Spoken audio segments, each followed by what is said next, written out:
Well, the 2025 Kentucky Derby might be behind us, but that means we can start looking for the winner of the 2026 Run for the Roses. I'm Andrew Brown, and today we are diving deep into thoroughbred ownership with two of the biggest names in the game, Billy Koch and Gary Fenton from Little Red Feather Racing, one of the country's leading racing partnerships that has been changing the way people experience racehorse ownership for more than 20 years now. If you've ever dreamed about being in the winner's circle, pay close attention because these guys can make that dream come true like they've done for hundreds, possibly thousands of their partners over the last 2 decades or more in some of the biggest races as well across North America. Billy, I'm going to start with you because you were there on Kentucky Derby Day at Churchill Downs just a couple of days ago. Little Red Feather had two horses running on the undercard in big grade one races.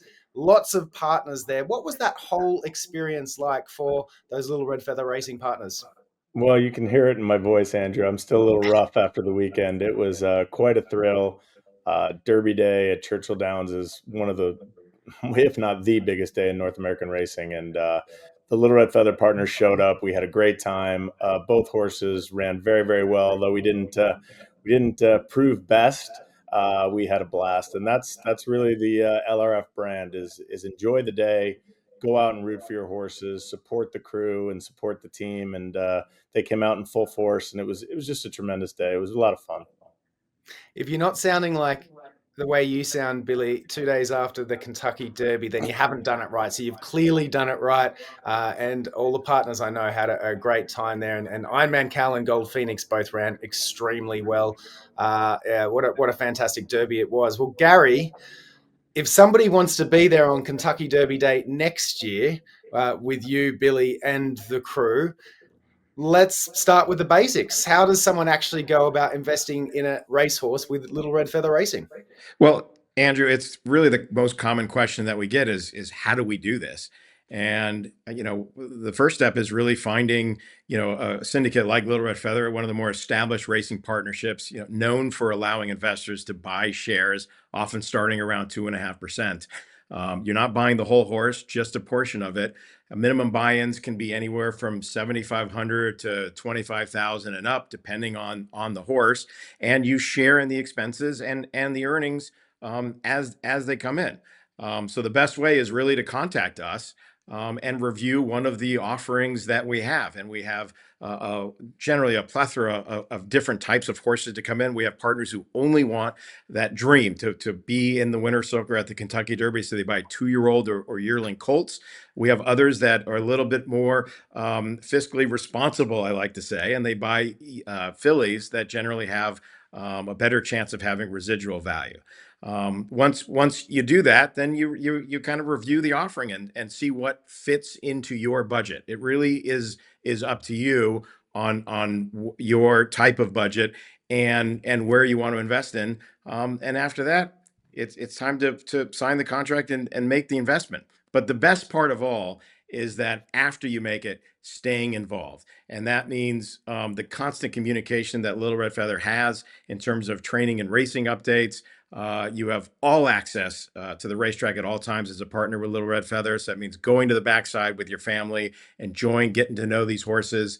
And of course, on race day, having VIP seats and paddock and winter circle access. Behind the scenes, well, one of the things that makes Little Red Feather stand out better than anyone else is the financial statements, the accounting, the K1 documents, and the professionalism that goes with a managing partner over someone's investment. That That's was awesome. that was incredible. Thank you, Billy. You act like you've been doing this for a long time. Well, one of the things Yeah, that I no, think, oh, sorry, go ahead. I think all of that is important, and I think when you're going into any type of thoroughbred investment, you have to understand the risk. This is a very high risk investment, and we don't even like to call it an investment. This is something you should do with disposable income. This is something that you should do for entertainment purposes only. And we tell that to everybody who wants to get involved. And I think it's really important when you're sitting down ready to make this type of investment that you realize the risks going in. These are living, breathing creatures They provide us with an unbelievable amount of thrills and excitement, but it doesn't always work out. And I think one of the things that again separates Little Red Feather, we're really honest and upfront and forthright about what this investment means. And Gary said it fantastically well. I think it also that just the we talked about the entertainment value of this communal gathering of people every time we go to the racetrack, and you saw it at the Derby. Andrew, you were there. It's so special and it's so meaningful, and it's everybody rooting for that same horse. I mean, I saw your face lit up the second Ironman Cal walked into the paddock. It was just it's a feeling you can't get anywhere else, and that's I think what not just horse race ownership means, but that's what Little Red Feather means. Yeah, I definitely agree. I've been doing some stuff with you guys for the last 2 years, and I think one thing that really stands out is that camaraderie between the Little Red Feather partners, and whether they're all cheering on the same Little Red Feather horse that they have invested in, but sometimes it's a case that you might have 3 or 4 horses running on the same day on the same card at, say, Del Mar, for example.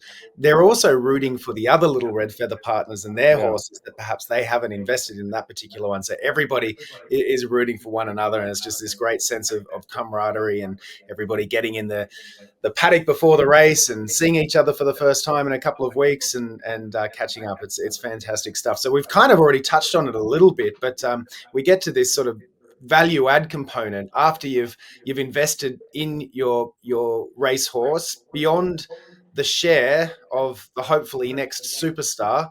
What else are they getting? Can you guys kind of run through a few of the perks of being part of the Little Red Feather team? Sure, Andrew. There's really 7 of them that I like to look at. One Yeah. is you get to come in at a lower financial risk and entry cost. You're not buying 100% of the horse. You're buying 2.5%. You're buying 5%. You're buying 20%. Whatever you're comfortable with. And the one thing we've noticed over the years is it doesn't matter what percent you are. Any percent is better than 0%. And you buy in at your comfort level. If you're not getting the rush or the excitement at 2.5%, then you go in at 5 or at 10. We have a lot of partners that own 30 horses at the 2.5% level, and they have incredible fun with it.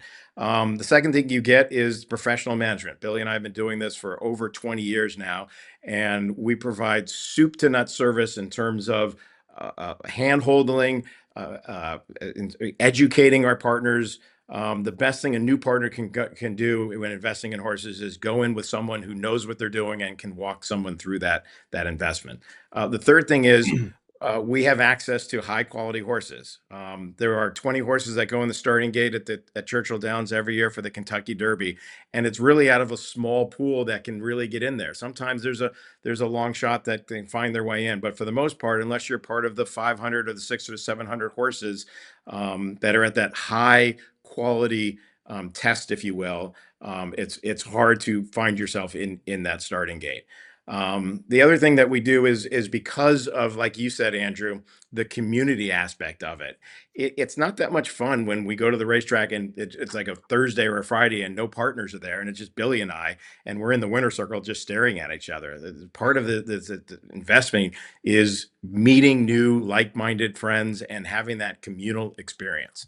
The other thing that the value add does is you can diversify. You're not buying 100% of a horse. Like I said, you can buy 10 or 20 or 30 different types of horses. You can buy a colt, you can buy a turf horse, you can buy a sprinter, you can spread that investment around. And the biggest thing for us that we have found is our communication is second to none.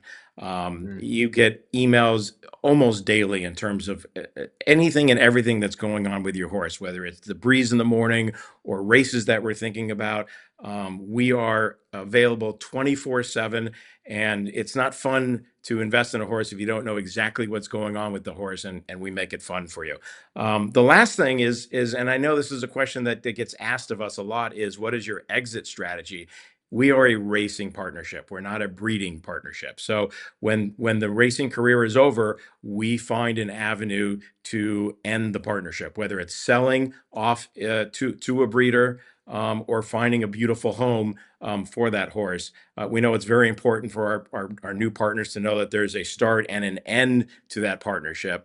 And we feel we take a lot of pride in how we approach it.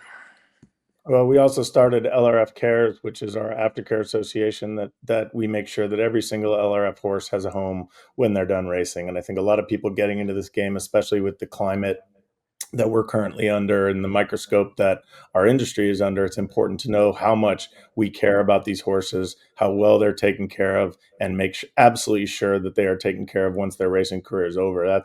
That's high on our priority list. So I think that's really important. And I think, going on a little bit more what Gary said, is that when you're trying to make this investment, I think it's really important to think about your budget. I think it's important to come in and have that concept of where you're comfortable. Gary mentioned it a couple times, but then what we can do is we can shape those funds, and we can put you in one of our claiming funds that starts every year. We can put you in a fund that might have 2 or 3 horses. We can take that and spread it across all 6 of our 2-year-olds. So it's really important. The diversification aspect that's what buying shares allows you to do. And in any investment in life, you want to be diversified. You don't want to have all your eggs in one basket. I think that's really important. And I think that's a huge aspect of what Little Red Feather is able to do. Yeah, some good points there, Billy.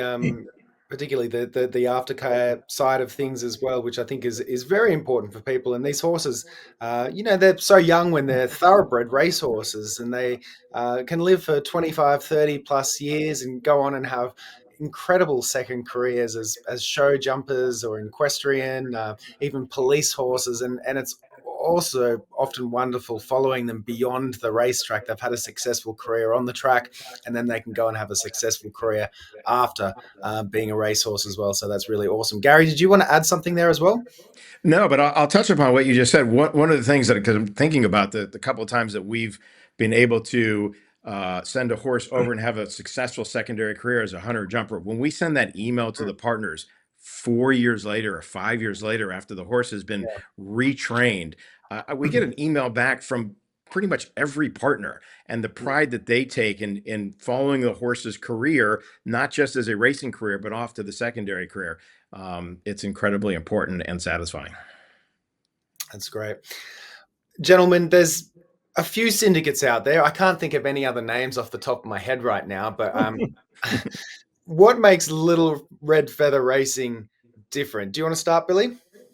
Sure. I think we're a little different. I think our brand is not only excellence on the racetrack, but I think it's about this community and family and fun. I think when you look at Little Red Feather and what we represent, we take our jobs very, very seriously. We want to run in the biggest races possible. We want every single one of our horses to succeed on the racetrack. Doesn't always happen that way. And I think that's the harsh reality of this sport. But at the same time, what we can guarantee is that when you get involved with Little Red Feather, you're going to have a good time, and you're going to really enjoy the experience. And we're going to make sure that we're going to do everything we can to control the things we are able to control. And that's making sure you're updated on your horses, making sure we buy the best horses possible, make sure they're in the best care with trainers like Phil D'Amato and Mike Pipey and Cherie DeVoe and Michelle Nevin. And that's what we're going to bring to the table, is that we're going to provide the experience for you. And at the end of the day, whether your horse is successful or not, you're going to have a great time. What would you like to add, Gary? Well, one of the things we talk about a lot over the years is where that success that we have on the racetrack, we still only win 20% of the time. And one of the things that goes into our model is 80% of the time we lose, but we want to make sure our partners leave the racetrack having a good time. And that's incredibly important. And that's everything that Billy just touched upon: the communal aspect, making sure they're having a great seats at the racetrack, access to the backside. That whole communal experience has to be there, because 4 times out of 5, you lose races, and that's a lot. But again, 20% is almost Hall of Fame numbers. And so that's incredibly important to us. So no, that I'd like to add that, and just make sure that everyone is aware that besides the fun, the turnkey management really that is there for all of us, and the emails that you get, and the K-run reports, and the quarterly statements, and the distributions that come after horses win. Nobody's getting a call that says, "Oh, this partner, bailed out," and now everybody gets, double capital calls. When you're with a high end syndicate, these things don't happen. You have a safe investment and you have a fun investment. So 4 out of 5 times you're going to the races, you're still having a good time. You might not necessarily win, but what about that 1 out of 5 times, gentlemen? Have you got some big time success stories that you could perhaps share from over the years? Share a couple that really define that LRF experience since you've been operating. No. You hear my voice. We lost, and you can hear my voice. We were screaming and yelling. Andrew, you were right next to me with Cal and with Gold Phoenix over the weekend. There's so many. I mean, Yeah. listen. We've been around for a long time, and whether it's Singletary winning the Breeders' Cup in 2004 that really put us on the map, all the way to the Midnight Storm days and Mirth winning Grade Ones, and even last year at Del Mar. I mean, the Ice Cream You Scream Del Mm. Mar, where she was named Horse of the Meet, winning the San Clemente on opening day, and then the Del Mar Oaks, and you just feel the excitement, and that's, I mean, for me personally, I can't speak for Gary, but when I'm able to look around at the partners and see their sheer joy, it's like, for me, that's the best feeling in the world for me.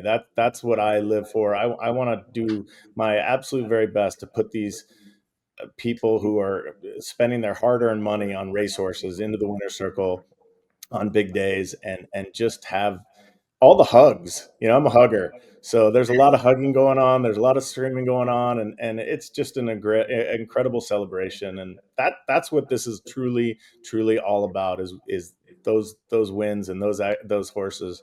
I'm tearing up right now, but I promised Andrew I wouldn't cry, so I'm not going to.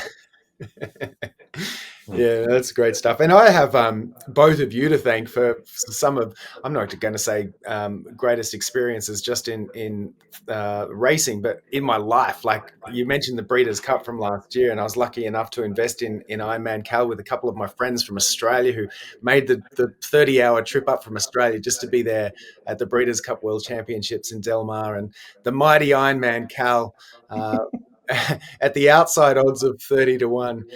For a second there, it looked like he was going to take it home for us, but we celebrated his second to Henri Matisse as though he had won it, and we were on a high for possibly, I'd say, the next 2 days. We just Yeah, didn't. you watch the replay a lot of times, don't you? We watched it a lot. We went out for dinner. We celebrated. We even caught up with the jockey on the winning horse the night after, and he was saying how good Ironman Cal won.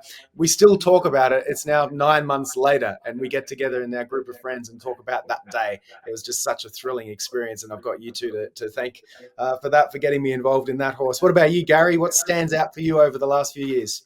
Well, I was reminded the other day of a story of a new partner that we had, and he came to the races. And this was a partner who really was convinced to invest from his wife. Didn't really know much about the sport, didn't really even like the sport, but he needed a hobby apparently.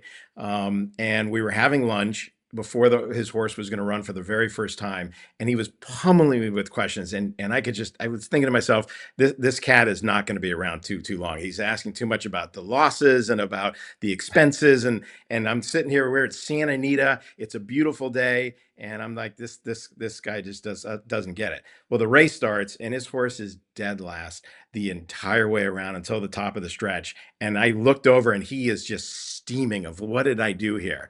And then all of a sudden, this horse goes from last to first, and he is jumping up and down, and he is hugging me so much that like his leg is coming up. And this was 15 years ago, and he's still in the business, and he still thanks us for that day and for getting him involved and really changing his life. So it's moments like that and stories like that that really means a lot to us. This is a job for us, but it's the success of that job and seeing it. And Billy and I, we go to work at the racetrack on the weekend, but we look around and these are our partners, and they are not working, and they're there to have an experience, and it's our responsibility to provide that experience. And it's stories like that that really make me sleep well at night. Nice. Well, a couple of those stories, they've already got me fired up. If someone watching this is fired up and ready to take that first step, Billy, what should they do next? Oh, contact us right away. Billy at littleredfeather.com, Gary at littleredfeather.com. Our cell phones are on the website.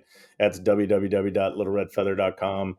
And Andrew does a great job with our social media too. So if you want to follow us there on our Twitter handle is LRF Racing Club. What is it, Andrew? I don't even know. LRF Racing. Yep. LRF Racing on Instagram. I'm sure we're on Facebook as well. Just reach out and Gary talked about a guy sitting with him asking questions. That's the best thing you could possibly do. Ask as many questions as you can and get to know the people like myself, like Gary, like the Andrews of the world, and people who are involved with Little Red Feather as well. And ask as many questions as you want. As Gary said, we've been doing this for a really long time. It might not be right for you, which is okay. There's plenty of things that aren't right for you in this world, but this is something different. This is something special. This is something that you can have a lot of fun with, and we appreciate everybody who does reach out. All right, we've covered a lot, but if you're watching, as Billy said, and you have more questions, simply pick up the phone or send Billy or Gary an email, and they'll get back to you quickly with the answers, and they'll have you on your way to the winner's circle before you know it, I'm sure. Anything else you want to add, gentlemen? Can't wait to hear from you guys. Thank you very much for your time. Yeah, thank you, gentlemen. Thanks, and Andrew. thank you, everybody, for watching. And we'll see you at the races.